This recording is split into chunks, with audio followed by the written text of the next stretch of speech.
더 실제적으로 다가온 것은 보스턴, 도시와 나라들이 하나님께는 인격체라는 거예요.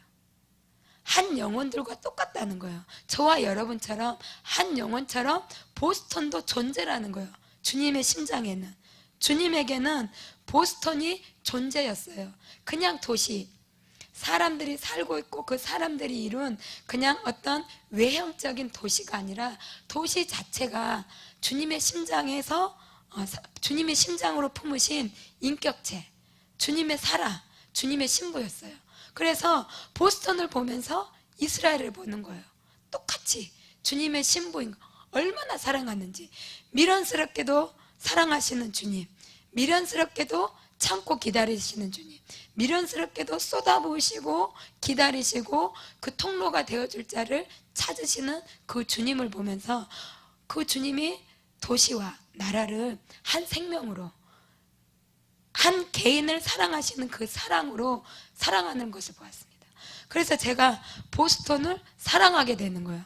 진짜 한 여인으로 그렇게 사랑하는 마음이 생겨서 상사병이 생기고 이렇게 보고 싶고 그 도시를 위해서 기도하는 마음이요, 또 틀린 마음이 제 안에 이번 미션 트립을 통해서 부어진 것입니다. 하나님께서는 도시와 나라가 정말 한 인격체와 같습니다. 너무나 사랑하십니다. 그래서 그들이 돌아오기를 원하시고 신부라고 부르시면서 음란하고 음녀와 같고 주님께 등을 돌리고 생수의 근원이신 하나님을 버리고 저축치 못할 터진 웅덩이를 쫓아서 사는 정말 그 중심지, 그 보스턴, 이 죄악의 근원지인 보스턴을 얼마나 사랑하시고 기다리시는지.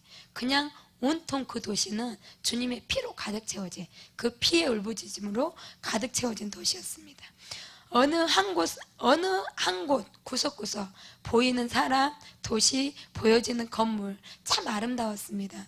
아름다운 반면에 옛날 청교도들이 세운 곳은 생명력이 끊어져서 동상이 되어져서 아름다움은 있지만 생명력이 없고, 세워진 모든 인류의 첨단이 걸어져가는 그런 것을 보면은 바벨탑을 볼 수 있었고, 하버드와 MIT를 갔다 왔는데요, 하버드에서 창세기 3장의 선악과의 죄악을 볼 수 있었습니다. 에덴 동산이 얼마나 아름답습니까? 하버드가 정말 아름다웠어요.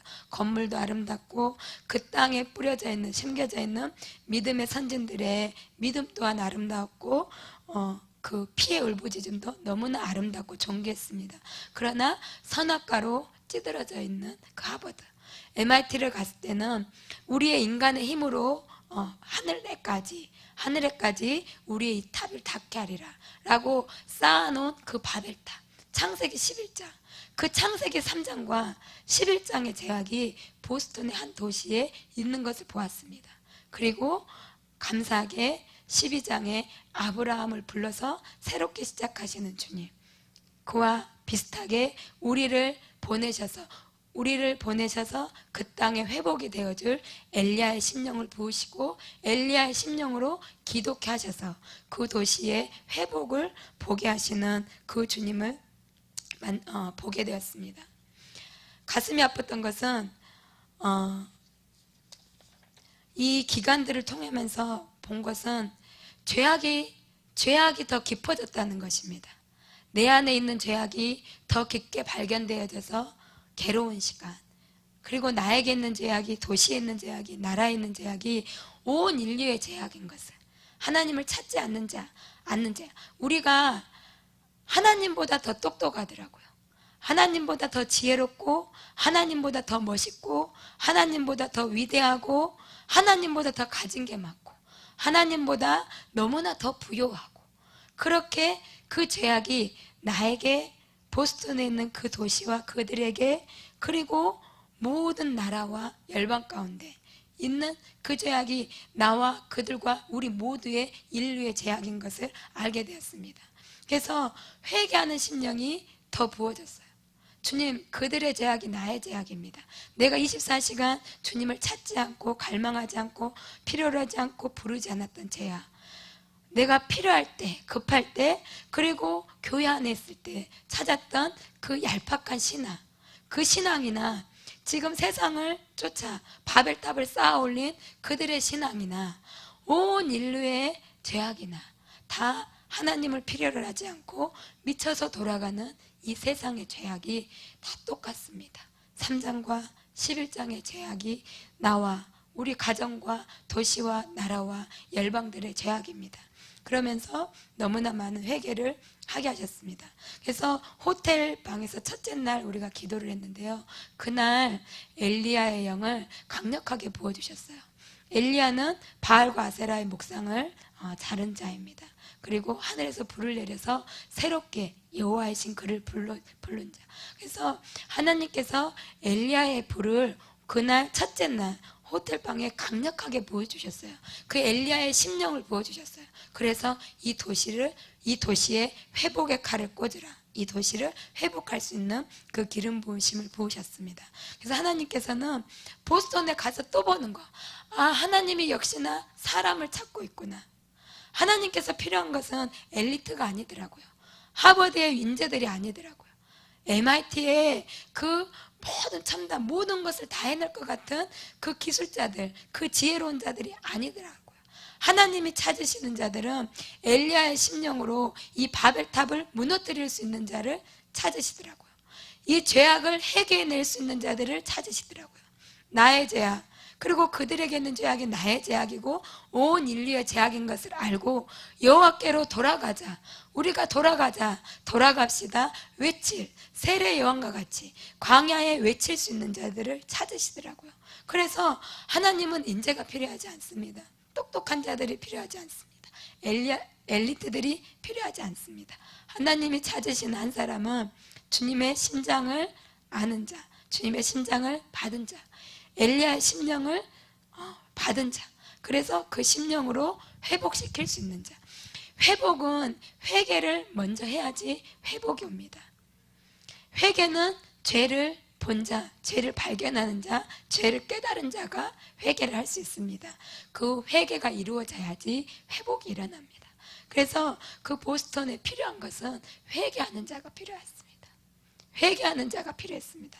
그래서 그 회개의 영이 우리에게 더 강력하게 부어지고 동시에 그들의 죄악이라고만 결코 손가락질할 수 없는 그 죄악이 바로 우리의 죄악이었습니다.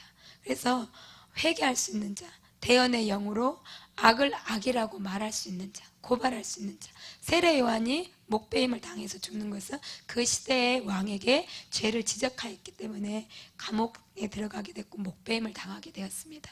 그래서 하나님께서 찾으시는 사람은 대언의 영으로 악을 악이라고 고발할 수 있고, 또한 고발만 하는 것이 아니라 회개하고 내가 먼저 회개하고 나와 나의 조상과 나의 민족과 나의 나라와 온 세계 열방의 죄악을 가지고 회개할 수 있는 자들, 그리고 광야에 외치는 소리와 같은 자들, 세례 요한과 같은 그러한 자들이 필요하십니다. 고린도전서 1장 26절에서 27절에 형제들아 너희를 부르심을 보라. 육체를 따라 지혜로운 자가 많지 아니하며 능한 자가 많지 아니하며 문벌 좋은 자가 많지 아니하도다. 그러나 하나님께서 세상에 미련한 것들을 택하사 지혜 있는 자들을 부끄럽게 하려 하시고 세상에 약한 것들을 택하사 강한 것들을 부끄럽게 하려 하시며 하나님께서 세상에 천한 것들과 멸시받는 것들과 없는 것들을 택하사 있는 것들을 폐하라 하시나니. 우리가 이러한 자들과 같았습니다. 도시적으로도 볼 때 아틀란타가 얼마나 시골이며 얼마나 우리가 무지하고 그 보스턴에 있는 자들과 결코 비할 수 없는 얼마나 부족하고 작고 미련하고 천하고 멸시받는 자들인지 아무것도 없는 자들인지. 선생님들 대부분이 왜 보스턴을 보내십니까? 왜 보스턴을 보내십니까?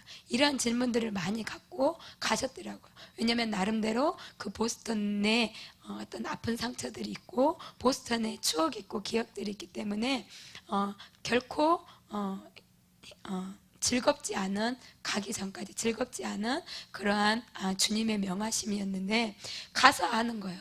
주님이 필요한 자는 바로 이 고린도전서 1장 26절에 27절에 이러한 자들을 들어서 내가 세상 하늘 끝까지 나에게까지 높아져 있는 그 바벨탑을 무너뜨릴 수 있는 자를 주님이 찾으시고 기름 부으시고, 내가 그들이 필요하다, 내가 그들이 필요하다, 내가 그러한 자들이 필요하다. 미련한 자가, 내가 스스로 미련합니다 주님, 내가 아무것도 할 수 없습니다, 그리고 내가 정말 아는 것이 없습니다, 그리고 내가 할 수 있는 것이 없습니다 라고 고백하는 자, 하나님이 필요하지 않는 자가 아니라 나는 그러하기 때문에 하나님이 절대적으로 필요합니다, 그런 겸손한 자, 그러한 자들을 찾으셔서 주님의 손과 발이 되게 하시고 주님이 되게 하셔서 그 땅을 거닐게 하셨습니다.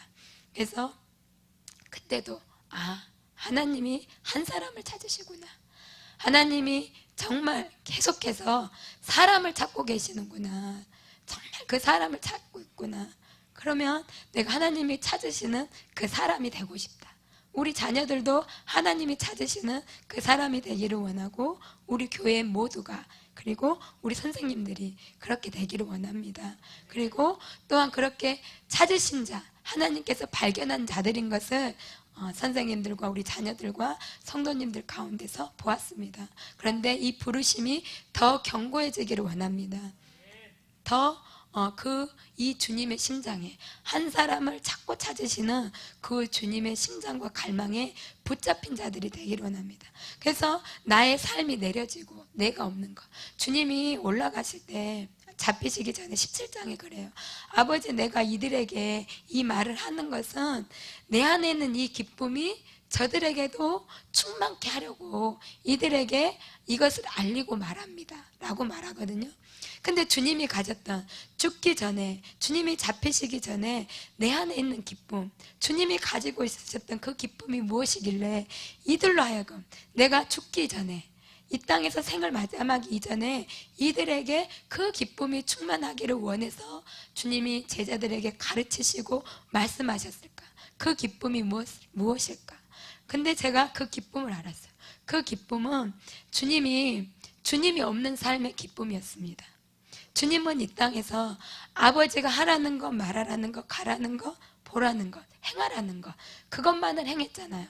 그랬더니 그 생을 마감할 때는 그것만을, 아버지의 뜻만을 행한 자의 기쁨으로 충만했던 거예요. 내가 없고 아버지의 뜻만을 행했던 자의 그 기쁨이 바로 주님이 생을 마감할 때 충만했던 그 기쁨이었어요. 그러면서 이 기쁨은 누구도 알지 못한다.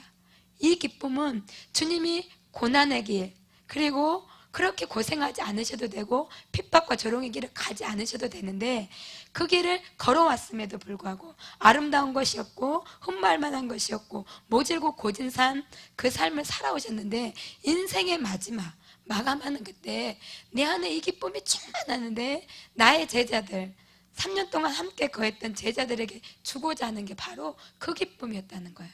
하나님의 아버지의 뜻만을 행해서 내 안에 충만했던 이 기쁨, 이 기쁨이 저들에게 있기를 원합니다. 그래서 제가 이 기쁨을 발견한 거예요. 그래서 이제는 이 기쁨이 충만한 자로 살고 싶은 거예요. 이제는 나의 아니야, 나의 문제, 나의 어떤, 나의 생각, 나의 앞에 일, 나는 그냥 없어지고, 나는 없어지고, 예수님께서 아버지의 뜻만을 살았던 것처럼 나도 이제는 예수님만, 예수님의 뜻만, 예수님의 갈망만, 예수님과 하나가 되어 살아서 이 땅의 인생의 여정길을 마칠 때든지, 아니면 주님이 다시 오시는 것을 볼 때, 그때까지든지 이제는 그 기쁨이 내 안에서도 충만케 되기를 원하는구나, 그 삶을 살기를 원합니다 주님. 그렇게 고백하게 되었습니다. 그리고 모든 자들이 주님, 이 세대가 하나님의 얼굴을 찾는 자가 되게 하여 주십시오. 하나님을 구하는 자들이 되게 해주십시오. 저와 우리 모두와 온 인류가 주님께 돌아가기를 원했습니다. 그리고 또 한 가지 보게 된 것은 성령님께서 굉장히 바쁘게 움직이고 계셨습니다.